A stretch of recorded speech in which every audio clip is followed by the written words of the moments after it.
Think for a moment about your inner experience. It's sort of like a river, isn't it? Mm-hmm. Constantly moving. Yeah, carrying thoughts, emotions, sensations, but then, life happens, all the pressures, the constant input, Right. and it can feel like that river gets blocked, like Yeah. debris is just building up. It really can. Leaving you feeling stuck, maybe? Yeah. Depleted, as you say. It's such a common feeling, that sense of your inner flow just being constricted somehow. It is. And what's fascinating, I think, is that even when we feel that blockage, the underlying source of energy, that potential for movement, it's still there. Exactly. That's what keeps coming up, that deep down there's this incredible wellspring of energy. Some traditions call it prana, others chi. That fundamental life force. Right. And it seems the real key to accessing it isn't about like striving harder out there, but finding a kind of stillness in here. And stillness. Yeah. It's not about being empty or inactive, though. That's a common misconception. No, it's actually a very potent state, a state of allowing, of just observing what's present without fighting it. Okay, allowing. I like that. It makes me think of the story of Siddhartha Gautama, the Buddha. Ah, yes. His journey. He initially went down this really intense path, didn't he? Extreme self-denial, pushing himself physically, mentally. It's the absolute limit. But it didn't actually bring him that lasting peace he was searching for. No, it didn't. It was only when he let go of that extreme approach, found more of a middle way, a balance. That's when the awakening happened. It really shows that sometimes the direction of our effort is more important than just the sheer intensity. It wasn't about forcing his mind into silence. It was more about understanding how his mind actually worked. And a huge part of that, especially that time under the Bodhi tree, was learning to be mindful without clinging, without attachment. Is that right? Precisely. He didn't try to battle his thoughts or push away difficult feelings. He just chew. He watched them with a kind of compassionate awareness, letting them arise and pass like clouds drifting by. And that process, that observation, that's what cleared the inner blockages, the fear, the doubt, all that stuff. It allowed that energy to flow again. It wasn't necessarily instant, but a gradual unfolding through that steady, gentle attention. It's such a powerful idea that our own resistance to what's happening inside us can be so draining. Immensely draining. And it really hits home today, doesn't it? You think about your average day, emails pinging, deadlines looming, social media alerts. It's constant. Feels like your energy is just leaking out. And what do we usually do? Reach for a quick fix. Yeah, more coffee, scroll through feeds, anything to distract. But that underlying issue, that clogged inner river, it's still there. And those quick fixes, well, they often only give temporary relief. Sometimes they even add to the problem long term. So it really makes you wonder, is there a better way, a more, sustainable way to recharge? One that doesn't rely on something external, but maybe involves turning inward. Just for, say, 5 minutes. Could that actually make a real difference? Well, there's a wonderful story about the Buddhist teacher Ajahn Chah that really speaks to this. Oh. One of his students was feeling incredibly agitated, just completely overwhelmed by thoughts and emotions. I think we can all relate to that feeling. Absolutely. Yeah. So the student goes to Ajahn Chah seeking guidance, and Ajahn Chah's advice was beautifully simple. He just said, go stand by the river. Go stand by the river. That sounds almost too simple for someone in turmoil. It does, doesn't it? Yeah. But think about the image. The river. Yeah. It just keeps flowing. Yeah, it does. Even if leaves fall in or rocks get in the way for a bit. The water adapts, it finds its way around, it continues its journey downstream. Okay, so like our minds, thoughts and feelings come and go, pleasant, unpleasant. Exactly, they inevitably arise. The key isn't trying to dam the river to stop the thoughts. That's often impossible and just creates more struggle. Yeah. It's about observing them without getting swept away by the current. And that connects back to our energy. How? Well, Ajahn Chah's wisdom suggests your mind is like that river. Your inherent energy, that natural flow, it's always there, always available underneath. Okay. Meditation, then, is like the practice of noticing those disturbances, the thoughts, the emotions, without getting tangled up, letting them pass. Like gently clearing the debris from the riverbed so the water can flow smoothly again. That makes a lot of sense. It feels less like fighting and more like allowing. Precisely. Yeah. And from a psychological viewpoint, this holds up too. When you meditate, even for just a short while, you often activate the parasympathetic nervous system. That's the rest and relaxation system, right? The opposite of fight or flight. Exactly. It basically signals to your body, okay, you're safe now. Yeah. And that allows you to release tension, both physically and mentally. And the benefits aren't just in that moment. It builds up over time. Absolutely. Regular practice is linked to real physiological changes, things like lower levels of cortisol. The main stress hormone, that stuff really drains you. It does. And lower cortisol often means better sleep, which is fundamental for energy, and just an overall improved sense of well-being. Okay. So it calms the system down, but you also mentioned something deeper, a transformation of consciousness. What did you mean by that? Well, it goes beyond just relaxation.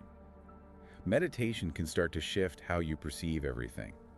Instead of feeling like you're constantly reacting like you're at the mercy of external events or your own racing thoughts, Yeah. you begin to recognize that you have a capacity to choose your response. You see the thoughts and feelings arising, but you don't have to be swept away by them. So you move from feeling like a victim of your mind to maybe an observer. An observer, or even something more like the Yeah. sky that holds the clouds. You realize you're not just the thoughts and feelings, you're the awareness that perceives them. Okay, that's a big shift. It is. Yeah. And in that shift, you start to realize that energy isn't just this finite resource that gets depleted by life's demands. It feels finite sometimes. It really is. Yes. But through this practice, you see it's actually renewable.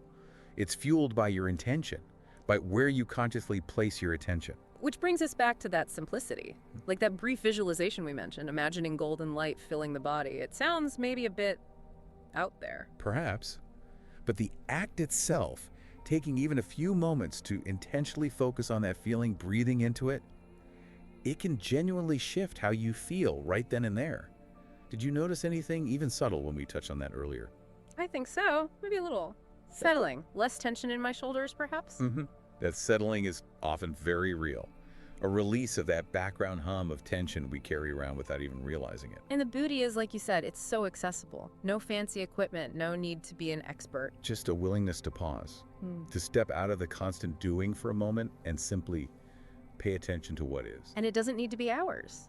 That 5 minutes done consistently, that can actually start to clear that inner river. Absolutely. Consistency is key. So just as a thought for anyone listening, what might your life feel like if prioritizing your energy, even for just 5 minutes a day, became, non-negotiable? Would you maybe feel more focused, more space for joy, more resilience when things get tough? It's a powerful question to sit with, and it leads us into this really interesting concept from Buddhism. Emptiness, or shunyata. Emptiness. Okay, that word can sound a bit negative, or maybe even scary. It can, I understand that. Yeah. But in this context, it's not about lack or nothingness, it's actually about potentiality, about space. Jeez. Think of it like a clearing in a dense forest. Yes. That clearing isn't barren or empty in a negative way, it's fertile. It's the space where sunlight gets through, where new growth can happen, where renewal takes place. Ah, okay, so it's potential. Exactly. And the idea is that true strength often comes not from being constantly full or busy, but from creating that essential space within yourself. Space to breathe, space for clear thought, space just to be. And it's within this stillness, this fertile emptiness, that you can really find the strength to replenish your energy. That image of the clearing is really helpful. Not nothingness, but possibility. It reminds me of that parable, the one about the poisoned arrow. Yes, a very potent teaching. The point isn't to get bogged down asking who shot the arrow, what kind of wood is it, what poison was used. No. While those questions might seem important, the immediate need, the urgent reality, is the arrow stuck in you. You need to pull it out. Address the root cause of the suffering right now. Exactly. And in our lives today, we face so many metaphorical arrows, don't we? Oh, definitely. Notifications pinging, deadlines shouting, the constant pressure. The endless stream of information. We spend so much energy analyzing the why of our stress, dissecting the arrow, instead of taking the immediate step to alleviate the suffering. So meditation, in this sense, is like the act of actually pulling out the arrow, addressing the immediate need for inner space. It can be seen that way, yes, providing that space to respond rather than just react. And instead of just, hiding the wound after pulling out the arrow, there's that beautiful Japanese art form, kintsugi. Ah, yes. Repairing broken pottery with gold. Right. It doesn't try to hide the cracks. It actually highlights them, makes them beautiful. It's like saying the breaks, the imperfections, the moments of emptiness or brokenness, they don't diminish you. They illuminate the journey. They become part of the beauty, part of the story of wholeness. That's such a powerful way to look at it. embracing those spaces, those struggles, not as failures to be erased, but as guides. Integral parts of your story, guiding you toward greater understanding and resilience. And this isn't just philosophical, it translates into very practical ways to manage your energy. Let's look at that first aspect, cultivating mental clarity through non-attachment. Non-attachment. That one can be tricky, can it? It doesn't mean not caring about things. No, not at all. It's about not clinging obsessively. When we cling tightly to thoughts or specific emotions or desired outcomes. That's where so much energy gets wasted, in those mental loops. Exactly. Replaying conversations, worrying endlessly about the future, it's incredibly draining. I know that feeling well. Meditation offers a way to step out of those cycles.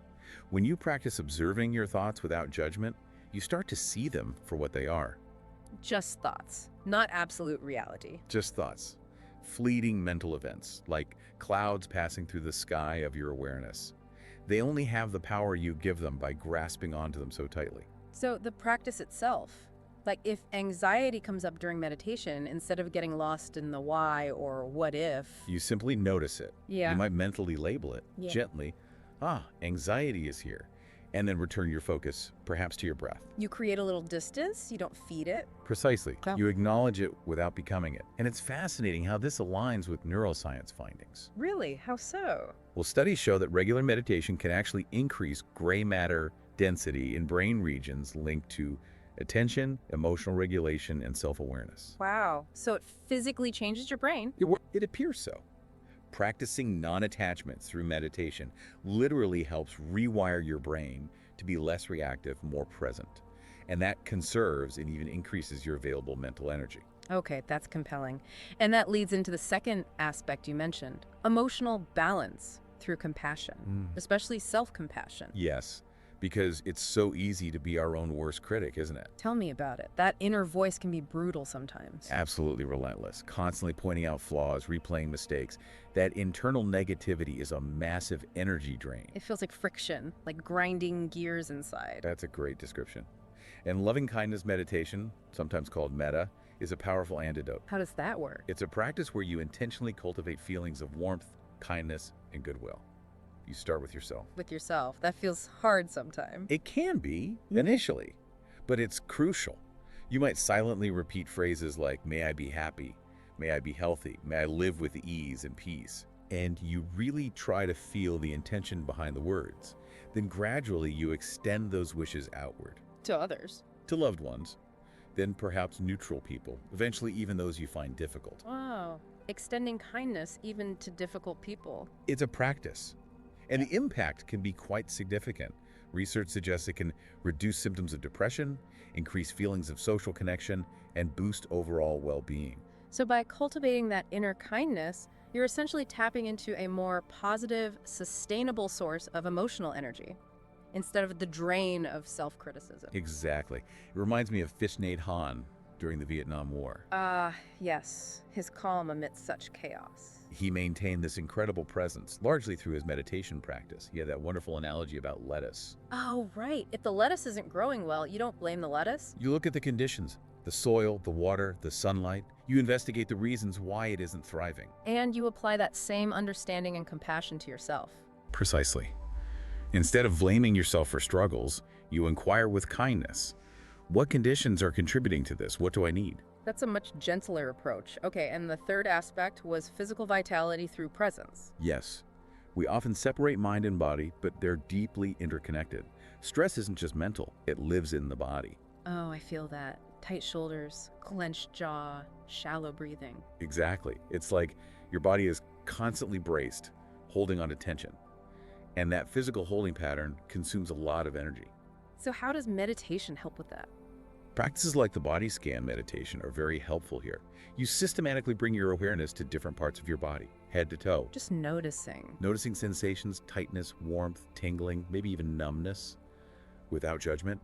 And as you notice tension, you can consciously invite it to soften, to relax, maybe with your out-breath. So you're reconnecting with your body's signals. Yes, and reinforcing that Buddhist understanding of interdependence. Mind, body, spirit, they all influence each other. What happens in one affects the others. It makes me think of John Kabat-Zinn's work with MBSR, mindfulness-based stress reduction. A perfect example. He showed how bringing mindful awareness to physical sensations, even chronic pain, can profoundly change people's experience. It's not necessarily that the pain disappears entirely. Often not, but their relationship to the pain changes. By meeting it with awareness and acceptance, rather than resistance, its grip lessens. It becomes less overwhelming, consumes less energy. That's remarkable. So, okay, we have these powerful ideas, non-attachment, compassion, presence, but the practical question comes back. How do you fit this into a life that feels already overflowing? Can 5 minutes really cut it? It's a valid question. And the key word, I think, is integration. It's not necessarily about adding another hour-long task to your day. Thank goodness. It's more about weaving these moments of stillness and awareness into the fabric of your existing life. Finding small pockets. Like what? Give me some examples. Well, maybe starting your day with just 3 mindful breaths before you even look at your phone. Okay, doable. Or taking a moment during a busy meeting to just feel your feet on the floor. Notice your breath for a cycle or two. Grounding yourself. Exactly. Or consciously relaxing your body, releasing the day's tension as you lie down to sleep. These are small moments. Seemingly small, yes, but they have a cumulative effect, like drops of water filling a bucket. They gradually shift your baseline state. Leading to more sustained energy, maybe better focus, more calm overall. That's the idea. It builds resilience over time. So coming back to that core idea, the energy is always there, like sunlight. It's the obstacles, the stress, the clinging, the tension that block the rays. And meditation, in its various forms, is the practice of clearing those obstacles, clearing the clouds, allowing you to bask in the brilliance of your own inherent potential, your own energy. And this isn't just about feeling better in the moment, is it? You mentioned a ripple effect. Yes, dedicating even just 5 minutes isn't an isolated act. It's like dropping a small pebble into a still pond. The ripples spread outwards. Exactly. Those 5 minutes create changes that extend through your mind, your body, your spirit, and even into your interactions with the world. It's a personal journey inward, yes, but it connects you to this deep wellspring of collective wisdom too. So that small act of just sitting still, focusing on your breath for 5 minutes, it can actually be a gateway to something much bigger, like self-mastery. It absolutely can. In Buddhist traditions, there's the concept of samadhi, a state of deep, unified concentration and clarity. That sounds quite advanced. It can be. But it begins with these consistent small steps. The simple act of noticing your mind wander and gently bringing it back to your anchor, like your breath.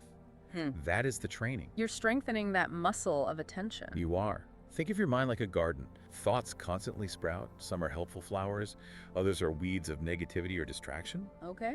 Meditation is the act of tending that garden, gently noticing the weeds without judgment and choosing to nurture the positive qualities, the flowers. So when you practice mindfulness, just observing, even when the mind resists, which it definitely does. Oh, it will. That's part of the process. Gently returning your focus over and over again cultivates that discipline. It cultivates inner discipline, yes, which translates externally into a greater capacity for calm responses instead of knee-jerk reactions, clearer thinking under pressure. And the ripple effects of that must be huge. Better decisions, maybe more creativity. Improved decision-making, enhanced creativity, definitely greater resilience when challenges arise, better stress management, more effective communication, even healthier relationships. It touches almost everything. Wow, it really does spread outwards. There's the story of Pema Chodron, the Buddhist nun and teacher. She went through some very difficult personal times, real turmoil. And she speaks openly about how her meditation practice was her anchor. It didn't make the pain disappear, but it allowed her to find a place of peace within the chaos. She has that quote, doesn't she? Something like, when you touch the center of sorrow, you begin to find your true strength. It's profound. It's not about avoiding difficulty, but finding that unwavering inner ground, that stillness, even when the storm is raging. So the invitation for us then is maybe to take whatever feels chaotic or overwhelming in our own lives. Instead of pushing it away or resisting, gently invite it into the space of our meditation, observe it without getting lost in it, see what happens. That's a courageous practice. Yeah. And beyond cultivating that inner strength, there's the actual science we touched on, explaining how even 5 minutes renews energy. Right, the parasympathetic nervous system activation, the rest and digest. That immediate shift. Your heart rate slows, muscles relax, breathing deepens. It's like hitting a physiological reset button. And the cortisol reduction we talked about, less stress hormone equals feeling lighter, more energized. Exactly. Plus, there's that enhanced neuroplasticity, the brain physically changing, forming new pathways for better focus and emotional regulation. And you mentioned feel-good chemicals, too. Yes, endorphins and serotonin often get a boost, which can improve mood and motivation. It really drives home the point that meditation isn't just some, I don't know, woo-woo thing. It has tangible biological effects. Absolutely. It's becoming increasingly clear that it's a necessity for mental and emotional hygiene, much like exercise and nutrition are for the body. And remarkably, even these brief 5-minute sessions can yield measurable positive changes. It makes me think of Ariana Huffington's story. Her burnout experience was quite public. Yes, and she became a huge advocate for well-being practices, crediting meditation specifically with helping her recover and regain, even increase, her energy and focus. It highlights that paradox, doesn't it, that sometimes you have to intentionally slow down To actually accelerate your progress and sustain your energy long term. So for anyone listening who still feels that tug of, I just don't have time, this suggests even that small 5-minute investment pays significant dividends. It really does seem to. And to make it super practical, let's quickly walk through those steps for cultivating energy in just 5 minutes. Step 1 is choosing your anchor. That focal point, like the breath. Breath is classic and always available. Or it could be a simple word or phrase, a mantra like, I am enough, or peace. Or even just the feeling of your hands resting or your feet on the floor. Whatever feels natural. Exactly. Find what resonates. And the key is, when your mind wanders, which it will, you gently, kindly guide your attention back to that anchor. No judgment. Okay. Choose an anchor. Step 2. Set a timer. Use your phone, an app, whatever. Just set it for 5 minutes. This frees you from worrying about the time. Removes that anxiety. Good tip. Step 3. Find a comfortable posture. Doesn't have to be a perfect lotus. Sit in a chair, feet flat or on a cushion. Just aim for a relatively straight spine to stay alert but relaxed. Let your shoulders drop, hands rest comfortably. Eyes can be closed or just softly gazing downwards. Comfort is key. Got it. Step 4. Begin observing. Maybe start with 3 slow, deep breaths, really feeling the inhale and exhale. Then let your attention rest gently on your chosen anchor. And just watch. Just notice. Notice the sensations of your anchor. Notice thoughts arising, emotions floating by. Don't engage, don't analyze, just notice. And when you realize you've wandered, gently guide attention back. That return is the practice. Okay. Observe and return. And step 5. And with gratitude. When the timer goes off, before jumping up, take just a moment. Acknowledge your effort. Maybe feel gratitude for your breath for this pause. It helps wire in the positive feelings associated with the practice. Choose anchor, set timer, get comfy, observe and return. End with gratitude. Simple steps. Very simple and powerful when practiced consistently. And looking beyond just energy renewal, you suggested consistent practice unlocks something deeper, hidden potential. I believe it can, yes. As you cultivate this inner stillness and clarity, you might find yourself more attuned to your intuition. A deeper sense of compassion might naturally arise for yourself and others. A felt sense of interconnectedness. Interconnectedness. That feeling that we're not quite as separate as we often think. That our well-being is tied to the well-being of others and the planet. So clearing those blockages in the inner river. It allows that life energy, that prana or chi, not just to flow again, but maybe to flow with more vigor. It can carve new positive pathways in your life, nourish different aspects of your being. And that has implications for the impact we have in the world. Absolutely. When you operate from a place of greater clarity, calm, and compassion, your actions naturally have a different quality, a different ripple effect. So as we kind of wrap up this deep dive, it really circles back to a choice, doesn't it? For each person listening. A fundamental choice. What kind of impact do you want to have? What kind of legacy maybe? Are you going to be someone remembered for rushing, feeling constantly stressed and depleted? Or someone who learned to pause, to listen inwards, to choose to live with more intention, more presence, more vitality? And that choice, as we've explored, doesn't require some monumental life overhaul tomorrow. No. It begins very simply, with a single intentional pause, a single conscious breath, and perhaps just those 5 minutes of turning inward. So the core message here really is meditation isn't some far-off goal. It's right here. It's a practical, accessible doorway. A gateway to so many possibilities. To vitality, yes, but also clarity, connection, compassion. And the answers, the energy, the potential we're often searching for outside ourselves. They're already within, waiting to be awakened, waiting to be accessed through that stillness. And it truly just starts with that single step, that single breath, that first 5 minutes.